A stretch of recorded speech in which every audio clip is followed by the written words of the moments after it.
It's Tehachapi time again, Key Budge in studio. Today I've got a special guest, Chuck Schuyler, representing the Tehachapi Boy Scouts of America, Troop 3. Chuck, welcome to Tehachapi. Thank you. I appreciate you having me here. Nice to have you, because we're going to talk about something that's very important, things that maybe a lot of people maybe never participated in or understood. And we're going to talk about Flag Day. Flag Day usually takes place, I believe, in June. June 14th. June 14th. We didn't have it this year, and we had a group of veterans at our American Legion post and VFW started talking together and saying, hey, we need to make sure that we do this. And it was then talking with the Boy Scouts who have hosted in the past, and we've kind of come together to put together Flag Day on September 11th. Let's talk a little bit about Flag Day and the significance of what we do on Flag Day. So Flag Day was in United States Flag Code Section 176. Basically, it was a way to then, with the flag, when it was in such a condition that it no longer was a fitting emblem of display, should be destroyed in a dignified manner. So at that point, then the ceremony came. How do we, in a dignified manner, retire these flags? When a flag starts to become tattered, and here in Tehachapi, the wind can break down a flag very quickly. You know, a year of service is solid service for a flag that's outside on a daily basis. And you start to see that the tattering and the tearing, you know, based on weather conditions, and it's appropriate to retire that flag. Yes. And we do it in a manner that, as you said, with the flag code, that it mentions there's a proper way to do it respectfully, because this symbolizes the United States of America, and we just can't throw it away. Correct. So two of the most popular ways to retire a flag are through burning or through basically rendering the flag no longer a flag. The way we do that is you take a flag, you remove the union, that's the blue part with the stars on it, from the stripes. Once those two parts have been removed, it's no longer a flag. In that, you dispose of it in a proper manner. That would be in some type of container or device, then you can dispose of at that point. The Boy Scouts have done this going back how far here in Tehachapi? In Tehachapi, we've done it since 2005. And the last time we did it was in 2019. Okay, and then we had COVID, which restricted a lot of gatherings and things that the state put restrictions, so it was not something that we were able to do. And now it's time to do that. And I know we've been, with several organizations that have come together, have been collecting flags.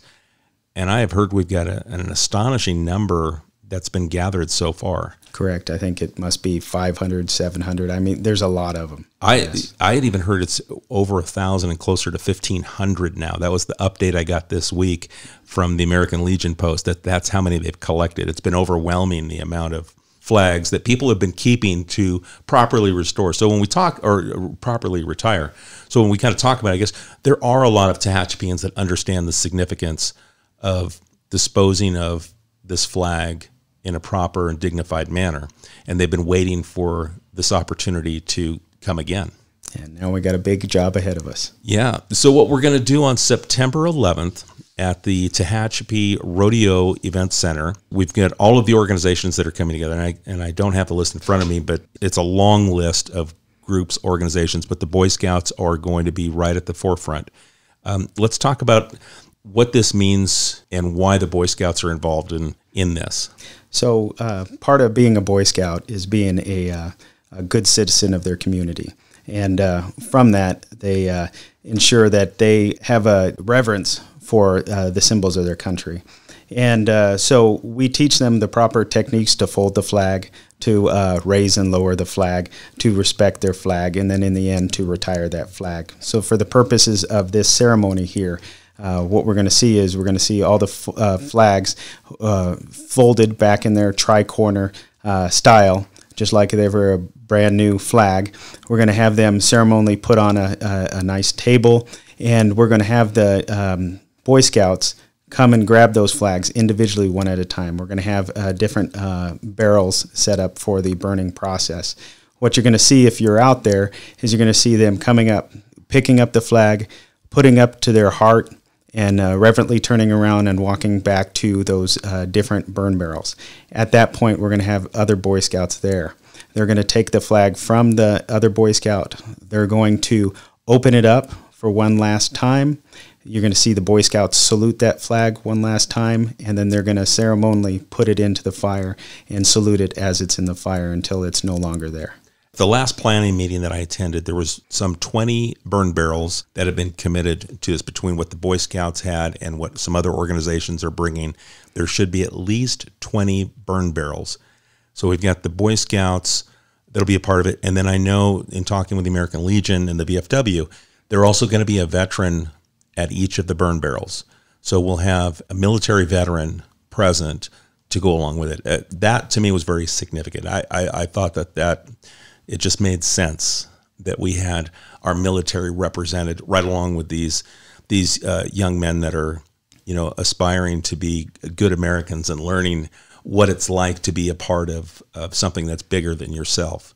So I am looking forward to this ceremony. I think this should be, one, to be very visual, very moving. It's and it's on a very significant day as well. The day that was selected was September 11th to hold this event. And in discussions that we had at the American Legion Hall is that with 9/11, we could tie it in with a remembrance for all those first responders. Not only do we have our veterans present, but there'll be first responders present. And we're retiring the flag. So it just seemed like there was such a no-brainer, if you will, kind of a smart partnership with the first responders to honor all Americans that perished on 9/11, but it's particularly the first responders. We'll have our veterans present and retire our flag in a dignified manner. Have you got any feedback from any of the young men involved in the Boy Scouts knowing that they're going to be a part of this? Yes. This is one thing that they look forward to every single year. This is them providing a service to their country. And they see it as that, and they see it as a solemn responsibility that they have. Attended the last Flag Day ceremony in June of 2019 at the high school, the stadium. And I was really impressed with all of the Boy Scouts at the different levels down to Cub Scouts that were there participating, and they all took it very serious. And like you said, they held to their heart and made the presentation of the flag, to some older scouts who then very diligently and carefully unfolded that flag, like you said, for that last representation of it being flown, if you will, being handheld before being retired. Very moving. When you sit there and think about our freedoms, it's hard not to, while you're there at the event, paying attention to what's going on. Has there been discussion with the Scouts as to, I'm sure, the history of this and the things that we're talking about the importance, the reverence to what they're about to participate in? Yes. Normally a month before the ceremony comes through there, that's what we start talking about. In addition to that, there's preparation. So we start gathering these flags, ensuring they're folded up the right way, and just have discussions. So yes. As we move towards September 11th, this is going to take place at 4 o'clock out at the rodeo grounds. The fire department will be on hand from Kern County. There'll be members of, I believe, Tehachapi Police Department, possibly Kern County Sheriff. On the first responder side, many retired first responders will be there, as well as representatives from our military.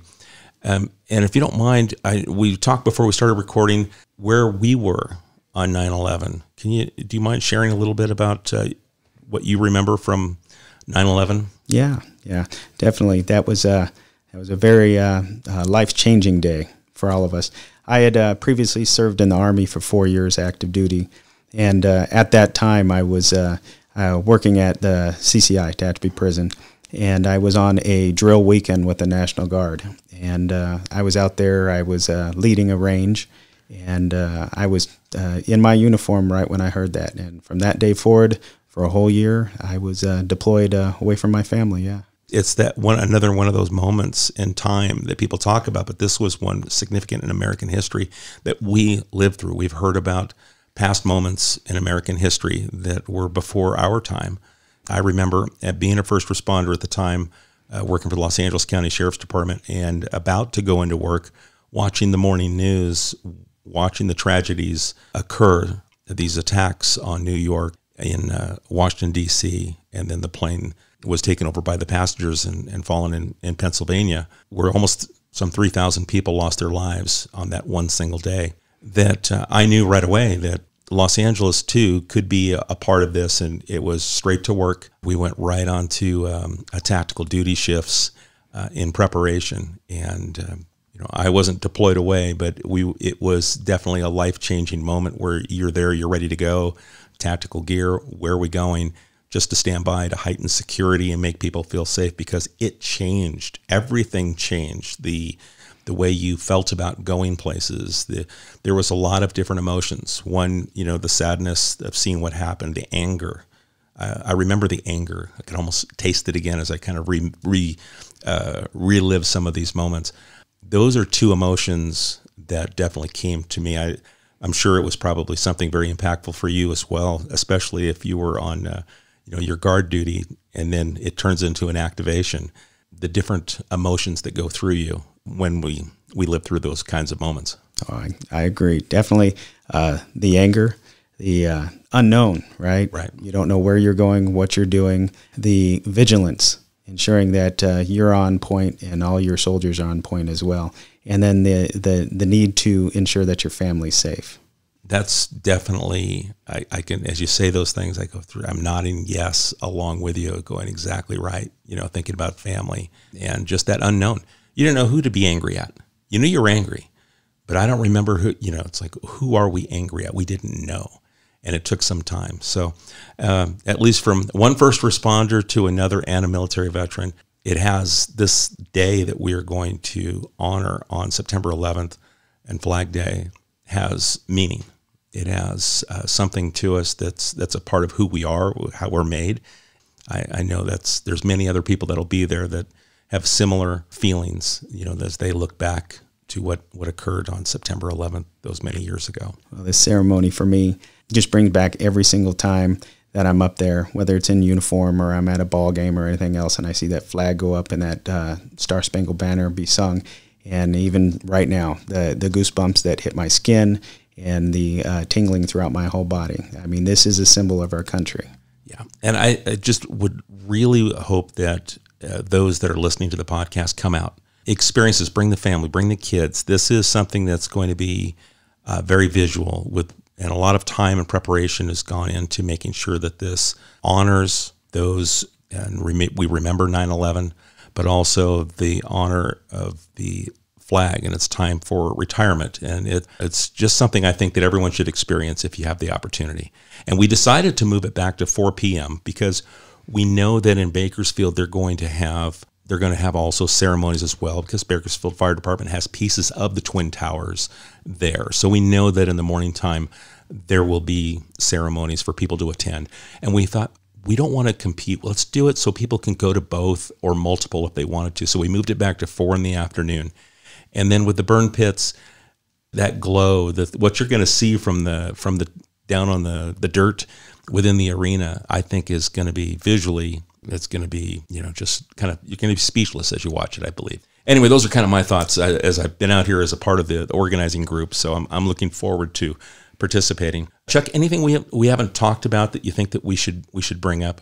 I think for me, please, just another appeal, just like you had, get everybody out here that you can so they can see this. You can see everybody participating and being a part of it and celebrate the nature of what we're doing. We're honoring these flags that represent our country. Yeah, and all the organizations that have come together, I can tell you that working with American Legion Post 221, they've been the forefront leaders, and they've been working to grab other organizations and groups together, the Blue Star Moms, Daughters of the American Revolution, and there's 5150 Diesels, the VFW, the Boy Scouts, the City of Tehachapi. We've all been kind of working in collaboration to make this happen, to have something that's, I think, will be, you'll remember.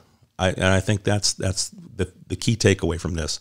And I also want to remind you that if you do need to replace that flag, that the American Legion Post has flags available. They have a program where they sell flags. So if you need to replace a flag that's being retired, you can purchase one from the American Legion.